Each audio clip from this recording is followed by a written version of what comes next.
Jailer 2 ரொம்ப நல்லா வந்திருக்குன்னு சொல்கிறாங்க. இன்னொன்று வந்து இந்த ஜெயிலர் 2 துவங்கும் பொழுதே நெல்சன் சொன்னது என்னென்னா, எனக்கு நிறைய ஸ்பேஸ் கொடுக்கணும், நீங்கள் நான் அவசரப்படுத்தக்கூடாது. ஜெயிலர் 2வை பொறுத்தளவுக்கு ரஜினி அவர்களுடைய தோற்றம்லாம் ரொம்ப சூப்பராக இருக்குது. கட்டாயமாக ஜெயிலர் எப்படி ஒரு மிகப்பெரிய வெற்றி படமோ அந்த மாதிரி ஜெயிலர் 2வும் ஆகணும்னு அவர் விரும்புகிறாரு. அதற்காக என்ன வேணாலும் நான் செய்கிறேங்கிற அளவுக்கு ஒத்துழைப்பு.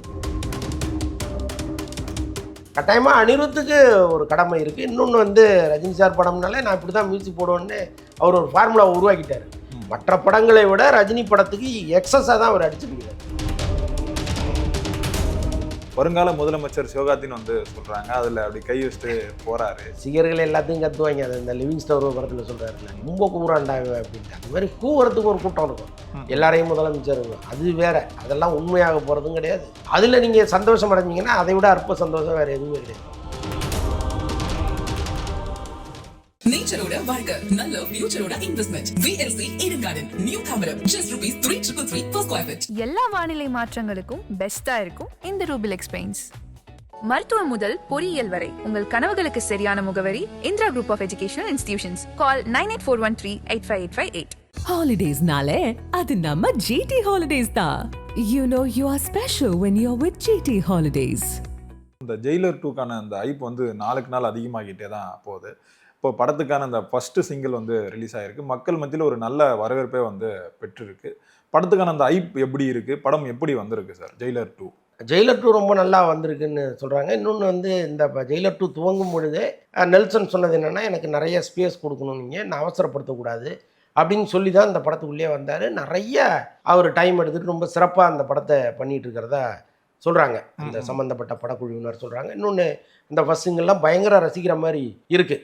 ஸோ அதனால் வந்து இந்த படம் கட்டாயமாக ஒரு வெற்றி படமாக மாறுங்கிறதுல சந்தேகம் இல்லை. அதே மாதிரி ஜெயிலர் 2வை பொறுத்தளவுக்கு ரஜினி அவர்களுடைய தோற்றம்லாம் ரொம்ப சூப்பராக இருக்குது. முதல் பகுதியில் பார்த்ததை விட இந்த பகுதியில் அவருடைய தோற்றம்லாம் இன்னும் கூட ரொம்ப நல்லா இருக்க மாதிரிலாம் நமக்கு இருக்குது. ஸோ அதனால் வரட்டும், வெயிட் பண்ணி பார்ப்போம். என்னதான் ஜெயிலர் 2ல் வந்து ரஜினி சார் இருந்தாலும் மற்ற நிறைய ஆர்டிஸ்ட்டும் வந்து படத்தில் வந்து இருக்காங்க. அது வந்து நம்ம ஒவ்வொரு வுட்டுக்காக வந்து சொல்லலாம். இப்போ கோலிவுட்டுக்கு இப்போ விஜய் சேதுபதி, அப்புறம் எஸ்ஜே சூர்யா இருக்குன்னு வந்து சொல்கிறாங்க. அதே மாதிரி மலையாள சினிமாவில் வந்து நிறைய ஆர்டிஸ்ட் இருக்குன்னு சொல்கிறாங்க. மோகன்லால் இருக்காருன்னு சொல்கிறாங்க. இப்போ கன்னட சினிமாவில் ஆட்கள் இருக்காங்க, ஹிந்தி சினிமாவில் இருக்காங்க. இப்போ சூப்பர் ஸ்டார் ரஜினி மாதிரி நடிக்கிற ஒரு படத்தில் வந்து இத்தனை ஆர்டிஸ்ட்டுகள் வந்து முதல்ல தேவையா? ஒருவேளை சூப்பர் ஸ்டார்ன்ற அந்தஸ்தை கொஞ்சம் கொஞ்சமாக ரஜினி சார் வந்து இழக்கிறார். இல்லைங்க, அவர் தான் சூப்பர் ஸ்டார், அதில் ஒன்றும் விட மாட்டேன். அவர் இல்லை அவர் விடுறாரா இல்லையா, அதுதான் ஒரு கௌரவம். எல்லாருமே அதை ஏற்றுக்கிட்ட ஒரு விஷயம். நீங்கள் இதுக்கப்புறம் அதை மாற்ற வேண்டிய அவசியம் இல்லை. ஆனால் படங்கும் போது ஒரு வியாபாரம். இப்போ இன்னைக்கு ஓடிடி நிறுவனங்கள் என்ன சொல்கிறாங்கன்னா, இது போன்ற பெரிய படங்களில் ஒவ்வொரு மொழி சார்ந்த பெரிய நடிகர்களை உள்ளே போடுங்க. அப்போ அவங்க அந்த படத்தை அந்தந்த மாநிலங்களுக்கு கொண்டு போகும்போது ஈஸியாக இருக்குது.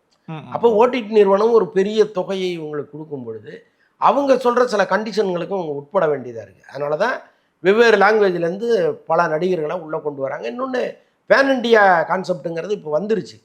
அப்போ நீங்கள் ஓடிடி நிறுவனம் சொல்லுதோ சொல்லலையோ கட்டாயமாக பல்வேறு மாநிலங்களிலிருந்து நல்ல நல்ல நடிகர்களை உள்ளே கொண்டு வரணுங்கிற கான்செப்டை எல்லாம் அடாப்ட் பண்ணிட்டாங்க. அதனால் இனிமேல் வர்ற படங்களும் அப்படி தான் வரப்போகுது.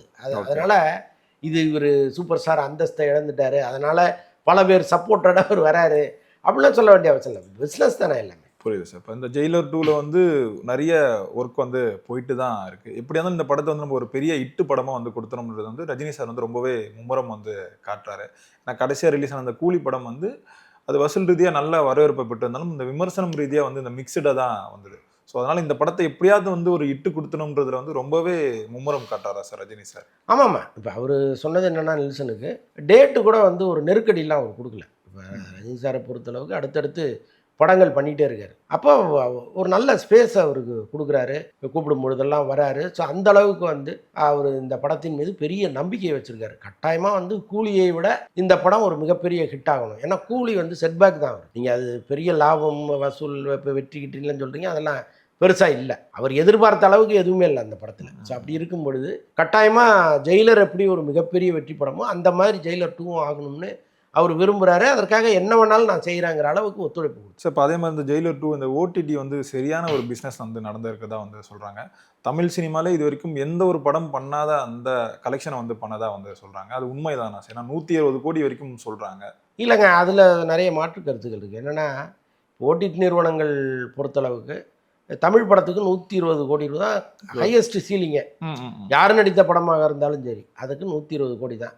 அக்ரிமெண்ட் போடும்போது என்ன பண்ணுறாங்கன்னா, ஒருவேளை இந்த படம் இவ்வளவு கலெக்ட் பண்ணிச்சுன்னா நாங்கள் இவ்வளவு தொகை எக்ஸஸாக தரோம்னு ஒரு அக்ரிமெண்ட் போடுறாங்க. ஸோ அதுதான், அதை வச்சு வேணா இவங்க 160 கோடின்னு சொல்லலாமே தவிர 120 கோடியை தாண்டி யாருக்குமே கிடையாது. அப்படிதான் ஒரு சீலிங் இருக்குது. இல்லை சார், அது பெரிய பிஸ்னஸ் வந்து நடந்திருக்குதுன்னு வந்து சொல்கிறாங்க. ஏன்னா நிறைய ஆர்டிஸ்ட் வந்து இருக்காங்க, படத்தோட பட்ஜெட்டும் பெரிய பட்ஜெட்டு.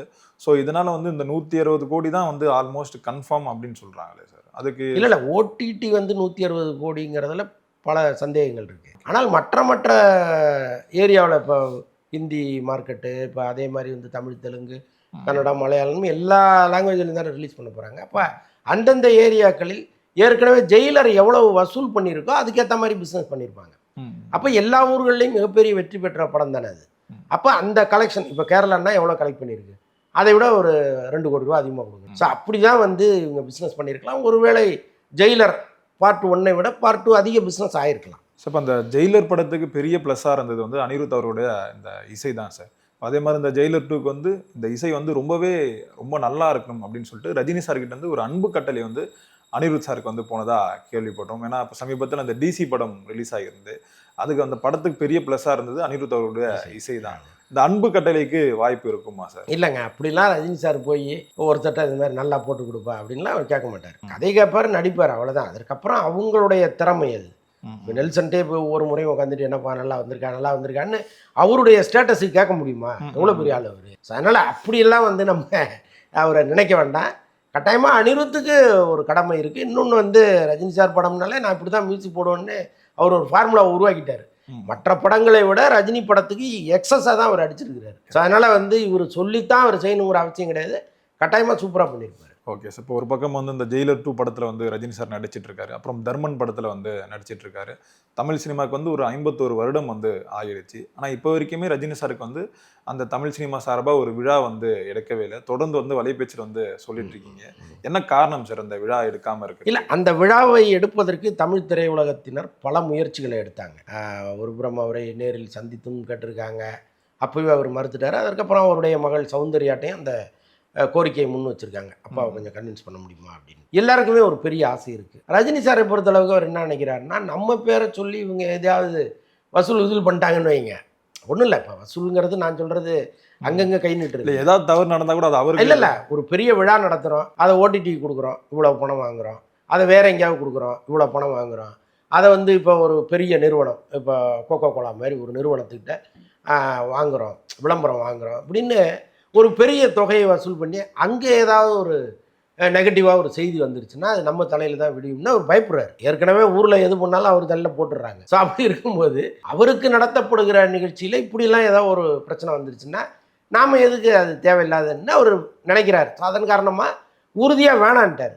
பட் இவங்க என்ன பண்ணுறாங்க, நாங்கள் அப்படி எந்த பெனிஃபிட்ஸையுமே பண்ண போகிறதில்ல சார், நாங்கள் எங்கள் பணத்தை போட்டு நாங்கள் அதை பண்ண போகிறோம், எங்கேயும் நாங்கள் வந்து வசூல் பண்ண போகிறதில்ல, ஒரு விளம்பரம்னு யார்ட்டையும் கேட்க போகிறதில்ல, உங்களுக்கான ஒரு நிகழ்ச்சியாக அதை நாங்கள் நடத்த போகிறோம், இதில் வேறு எந்த உள்நோக்கமும் இல்லைங்கிற அளவுக்குலாம் பேசிட்டாங்க. அவரு அதை விரும்பலை, அவ்வளோதான். அது என்ன காரணம்னு நம்ம இப்போ முதல்வர் விஜய் அவருடைய ஆட்சி நடக்கிறதுனால வேணான்னு சொல்கிறாரா? இல்லை, நீண்ட காலமாகவே அவர்கிட்ட கேட்டுக்கிட்டு இருக்காங்க. ஆக்சுவலாக எனக்கு தெரிஞ்சு போன வருடத்துலேருந்தே இந்த முயற்சி நடந்துகிட்டு இருக்கு. தயாரிப்பாளர் தானு சார் கூட ஒரு பக்கம் முயற்சி பண்ணி பார்த்துருக்காரு. சங்கங்கள் முயற்சி பண்ணுறது போக இண்டிவிஜுவலாக அவரே கூட முயற்சி பண்ணி பார்த்துருக்காரு. சார் நான் பெரிய விழா உங்களுக்கு எடுக்கிறேன் அப்படின்ட்டு. ஏன்னா அவரெல்லாம் ரஜினி மீது பேரன்பு கொண்டவர். ஒரு வார்த்தை ஓகேன்னு சொல்லியிருந்தாருன்னா பெரிய கலவரமாக பண்ணியிருப்பார். அது பட் அவர் வந்து விரும்பலை. அது என்ன காரணம்னு தெரியல. ஒருவேளை சென்டிமெண்ட்டாக கூட இருக்கலாம். இவ்வளோ படங்கள் இத்தனை வருடங்கள் வந்துட்டாரே அப்படின்னு கூட நினைக்கிறது சரியாக இருக்குமான்னு கூட அவர் நினச்சிருக்கலாம். பட் அதை அவர் விரும்பலை.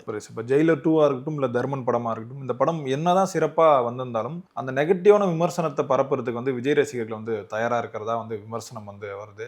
ஏன்னா அந்த ஃபர்ஸ்ட் சிங்கிள் வந்து ரிலீஸ் ஆயிருந்தது, அதுவே பாடல் வந்து சரியில்லை, அது இல்லைன்னு சொல்லிட்டு ஃபுல்லாக அந்த சோஷியல் மீடியாஸில் வந்து எழுத நம்மளால் பார்க்க முடியுது சார். இப்போ இதே பிரச்சனை வந்து படத்துக்கும் வந்து இருக்கும் வந்து சொல்கிறாங்க. இல்லைங்க, அந்த அளவுக்கு போகிறதுக்கு வாய்ப்பு இல்லைன்னு தான் நான் நினைக்கிறேன். ஏன்னா இப்போ அவர் மீது வந்து அவங்களுக்கு ஒரு பெரிய கோபம்லாம் இருப்பதற்கு வாய்ப்பு இல்லை. சீமானோடு ஒப்பிடும் பொழுது இவர் மீதெல்லாம் பெரிய கோபமோ வருத்தமோ அவங்களுக்கு இல்லை. ஸோ அப்படி இருக்கும்போது இவருடைய படங்களை ரொம்ப மெனக்கெட்டு உட்காந்து நெகட்டிவாக பெரும்பாலும் அதுக்கு வாய்ப்பு இல்லைன்னு தான் பார்க்குறேன். இல்லை சார், இப்போ சீமானவர்களே வந்து படம் நடிக்க அதுக்கு தான் சொல்கிறேன். ஒரு படம் வரும்பொழுது இவங்க காட்டுகிற ரியாக்ஷனை விட ரஜினி படத்துக்கெல்லாம் காட்டிட மாட்டாங்கன்னு நான் சொல்ல வரேன். அதுதான் சொல்றேன். இல்லை சார், இப்போ செய்யோன் படத்தில் வந்து சீமான் அவர்கள் வந்து நடிக்கிறாரு. அது வந்து ஆல்மோஸ்ட் வந்து கன்ஃபார்ம் ஆயிடுச்சுன்னு வந்து சொல்கிறாங்க. இப்போ இந்த படம் என்னதான் சிறப்பாக இருந்தாலும் சீமான் அவர்கள் நடிக்கிறதுனாலே அந்த படத்துக்கு பெரிய பிரச்சனை வந்து வரும்னு சொல்கிறாங்க. அது வசூல் ரீதியாகவும் சரி, அந்த விமர்சனம் ரீதியாகவும் சரி, படம் நல்லா இல்லைன்னு சொல்கிறதுக்கு வந்து நிறைய வாய்ப்புகள் இருக்குன்னு வந்து சொல்கிறாங்களே சார். இல்லை, அதுக்கு நிறைய வாய்ப்புகள் இருக்குது. ஏன்னா விஜய் ரசிகர்கள் கடும் கோபத்தில் இருக்காங்க. ஒரு சாதாரணமாக ஒரு கருத்தை போட்டால் கூட அதுக்கு கடுமையான விமர்சனங்களை அவங்க முன் வச்சுட்டு இருக்காங்க. ஸோ அப்படி இருக்கும் பொழுது அவருடைய படத்தை அவங்க படமாக பார்ப்பாங்களான்னு எனக்கு தெரியல. அது ஒரு பெரிய ரிஸ்க் தான். அந்த பட நிறுவனம் எதோ தெரியாமல் ஒரு முடிவை எடுத்துட்டாங்க. இனிமேல் வந்து பின்வாங்க முடியாது. ஏன்னா இப்போ ப்ரெஸ் ரிலீஸாக அவங்க கொடுத்த பிறகு அடடா இனிமே வந்து நம்ம பின்வாங்கினா சரியாக இருக்குமான்லாம் அவங்க நினைப்பாங்க. ஸோ அதனால் அதற்கு பெரும்பாலும் வாய்ப்பு இல்லை. பட் இருந்தாலும் அந்த ஆபத்து அந்த படத்துக்கு இருக்குது. அதே நேரத்தில் விஜய் ரசிகர்கள் வச்சது தான் சட்டமாக ஒரு படத்தை ஓடணும் ஓட வேணாங்கிறத அவங்க தான் முடிவெடுப்பாங்களா, அவங்க என்ன பெரிய நாட்டாமையாங்கிற கேள்விகள்லாம் இங்கே எழுப்பப்படும். ஆனாலும் ஒவ்வொருத்தரும் தனித்தனி சோல்ஜராக மாறி இறங்கி அந்த வேலையை பார்க்கும்போது யாராலும் அதை தடுக்க முடியாது. அதை மீறி அந்த படம் வந்து சூப்பராக இருந்ததுன்னா ஓட போகுது. ஒருவேளை இல்லைங்க அப்படின்னா அது பலவீனமாக்கி விட்டுருவோம். இல்லை சார், இப்போ செய்யோன் படத்தில் சீமான் வரதுக்கு முக்கியமான காரணம் வந்து சிவகார்த்திகேயன் அவர்கள் வந்து சொல்கிறாங்க. அவர் விருப்பப்பட்டு தான் அவர் வந்து இந்த படத்தில் வந்து நடிக்க வைங்கன்னு சொன்னதா தகவல் இருக்குது. அது உண்மைதானா? அது என்ன காரணத்துக்காக பண்ணுறாரு? ஒருவேளை தனுஷ் சார் வந்து இந்த அரசியலுக்காக வரதுனால பண்ணுறாரா? இப்போ இன்னைக்கு ஏதோ ஒரு விழாவில் கூட வருங்கால முதலமைச்சர் சிவகார்த்திகேயன் வந்து சொல்கிறாங்க, அதில் அப்படி கை வச்சுட்டு போகிறாரு. இல்லைங்க, ரசிகர்கள் எல்லாத்தையும் கத்துவாங்க. அது இந்த லிவிங் ஸ்டார் ஒரு படத்தில் சொல்கிறாருல, ரொம்ப கூறாண்டாங்க அப்படின்ட்டு. அந்த மாதிரி கூவுறதுக்கு ஒரு கூட்டம் இருக்கும், எல்லாரையும் முதலமைச்சருங்க. அது வேற, அதெல்லாம் உண்மையாக போகிறதும் கிடையாது. அதில் நீங்கள் சந்தோஷம் அடைஞ்சிங்கன்னா அதை விட அற்ப சந்தோஷம் வேறு எதுவுமே கிடையாது. ஸோ அதனால் அதை விட்டுருங்க. சிவகார்த்திகேயன் சீமான் நெருங்கிய நண்பர்களாக இருக்காங்க. நண்பர்னு சொல்ல முடியாதுன்னா அவர் வயசு வேற, ஒரு அண்ணன் தம்பியா. அவர் எப்படி விஜய் சீமான் இருந்தாங்களோ ஒரு காலத்தில், அந்த மாதிரி இன்னைக்கு சிவகார்த்திகேயன் சீமான் இருக்காங்க. இது வந்து கட்டாயமாக ஏற்கனவே சிவகார்த்திகேயன் மீது விஜய் ரசிகர்களுக்கு ஒரு பெரிய கோபம் இருக்குது. அப்போ இந்த எத்திக்ஸ் எல்லாம் உடைச்சி தள்ளிட்டு அவங்க ஒரு வேலை பார்ப்பாங்க. அது வந்து அவங்க நினச்சது நடந்துருமா நடக்காதாங்கிறது அந்த படத்தின் தன்மையை பொறுத்து இருக்குது. படம் சூப்பராக இருந்ததுன்னு வைங்களா, யாருமே தடுக்க முடியாது. நீங்கள் என்னதான் நீங்கள் வந்து இந்த படம் நல்லா இல்லை, குப்பை போகாதீங்க அப்படின்லாம் சொன்னால் கூட நான் ஒரு தடவை பார்த்துட்டு வர்றேன்னு போயிடுவாங்க. அதனால் படம் நல்லா இருந்தால் ஒன்றும் பண்ண முடியாது. ஒருவேளை அரை வேக்காடான ஒரு படமாக இருந்ததுன்னா இவங்க அதை முழு வேக்காடாக மாற்றிவிட்ருவோம். இப்போ அது செய்யோன் படமாக இருக்கட்டும், அப்புறம் ஒரு கைதியின் டைரி, சாந்தனு அவர்கள் நடிக்கிற படமாக இருக்கட்டும், இதிலெல்லாம் சீமான் அவர்கள் வந்து தொடர்ந்து நடிக்கிறாரு. அது மட்டும் இல்லாமல் தயாரிப்பாளர்களுக்கெல்லாம் ஃபோன் பண்ணி சீமான் அவர்கள் வந்து வாய்ப்பு கேட்கறதா கேள்விப்படுறோம். அது இந்த செய்தி உண்மைதான் இல்லைங்க? அப்படிலாம் இருப்பதற்கு வாய்ப்பு இல்லை. அவர் ஃபோன் பண்ணி வாய்ப்பு கேட்பாரான்னு எனக்கு தெரியல. ஒரு சினிமா கவர்ச்சி வந்து இல்லை, அவருக்கு திரையுலகத்தில் பல தயாரிப்பாளர்கள் நண்பர்களாக இருக்காங்க. அது ஒரு வேளை வந்து அந்த நட்பு வந்து அவரை படத்துக்குள்ளே கொண்டு வருதான்னு நமக்கு தெரியாது. பட் அவர் வந்து அவருக்காக வேணா வேற யாராவது பேசலாம். அவரே ஃபோன் பண்ணி எனக்கு ஒரு வாய்ப்பு கொடுங்கல்ல, அவ்வளோ கேட்பதற்கு பெரும்பாலும் வாய்ப்பு இல்லைன்னு தான் நினைக்கிறேன். அதே மாதிரி கண்ணன்றை தயாரிப்பாளர் அவர் வந்து தயாரிக்கிற படங்களாக இருக்கட்டும், அது எல்லாத்துக்கும் வந்து முதல் நாள் அந்த பூஜையில் வந்து சீமான் அவர்கள் வந்து இருக்காரு. அது மட்டும் இல்லாமல் கடந்த தேர்தல் வந்து இவர் தான் வந்து ஃபண்டு வந்து அதிகமாக கொடுத்ததா வந்து கேள்விப்பட்டோம். இது உண்மைதானா? ஏன் இந்த நட்பு எப்படி உங்களுக்குள்ள இந்த உருவாச்சு சார்? கண்ணன் ரவியை பொறுத்தளவுக்கு அவர் வந்து எல்லா கட்சிகளுக்குமே பணம் கொடுக்குறாரு. ஆக்சுவலாக வந்து அவர் ஒரு புரவலராக இருக்கார். அது வந்து ஊரறிந்த ரகசியம். எல்லாருக்குமே ஒரு அள்ளி கொடுக்குற ஒரு மனிதராக அவர் இருக்கார். அதில் அரசியல்வாதிகளும் போய் ஒட்டிக்கிறாங்க. சீமான் மட்டுமல்ல, பல அரசியல்வாதிகள் சார் தேர்தல் வருது, நம்மளை கொஞ்சம் பார்த்துக்குங்க, தேர்தல் நிற்கணும், செலவு இருக்குது அப்படின்ட்டு போய் நிற்கும் போது இப்போ எப்படி மார்ட்டின் மாதிரி லாட்ரி அதிபர்கள் வந்து பணம் கொடுத்தாங்களோ எல்லா கட்சியும் கொடுப்பாங்க. இப்போ திமுகவுக்கே 900 கோடி கொடுத்ததா சட்டமன்றத்தில் பெரிய வாக்குவாதம்லாம் வந்துச்சு பார்த்தீங்க. ஸோ அந்த மாதிரி அவரவர் ரேஞ்சுக்கு வந்து சில தொகைகளை அரசியல்வாதிகளுக்கு கொடுப்பது வழக்கமாக வச்சுருக்காங்க. அவர் என்னதான் துபாயில் தொழிலதிபராக இருந்தாலும் அவருடைய வேறுங்கிறது இங்கே தான். அப்போ இங்கே இருக்கிற எல்லா அரசியல்வாதிகளோடும் அவருக்கு ஒரு நெருக்கமான நட்பு இருக்குது. கட்சி சார்ந்த நட்பு இல்லை, எல்லா கட்சியிலும் இருக்குது. அதிமுகவில் இருக்குது, திமுகவில் இருக்குது. திமுகவில் சம்பந்தியாகவே ஆகிட்டார் துரைமுருகனுக்கு. இந்த பக்கம் சீமான்ட்ட வச்சுருக்கிறாரு. அப்புறம் அந்த மாதிரி நிறைய பேர்கிட்ட அவருக்கு ஒரு தொடர்பு இருக்குது. அப்போ அதையொட்டி அவங்கவுங்க எங்கே நிற்கிறாங்களோ அது கட்சி பாகுபாடு இல்லாமல் பணம் கொடுக்குறாரு. அப்படி தான் இவங்களுக்கு ஏதாவது நன்கொடை கொடுத்துருக்கிறதுக்கு வாய்ப்பு இருக்கே தவிர சீமான் ஜெயிச்சு முதலமைச்சராகணுங்கிற எண்ணத்துலலாம் அவர் எப்பவுமே கொடுக்குறாங்க. இல்லை சார், இப்போ நடிகர்கள் வந்து அரசியலுக்கு வரும்போது முதன்மையால் எதிர்த்து வந்து சீமான் அவர்கள் தான். இப்போ அவரே வந்து தொடர்ந்து வந்து அந்த படங்கள் வந்து நடிக்கிறாரு. ஒன்று அவரே வந்து சொல்கிறார், இப்போ அதையும் அவரே வந்து உடைக்கிறார்ல சார்.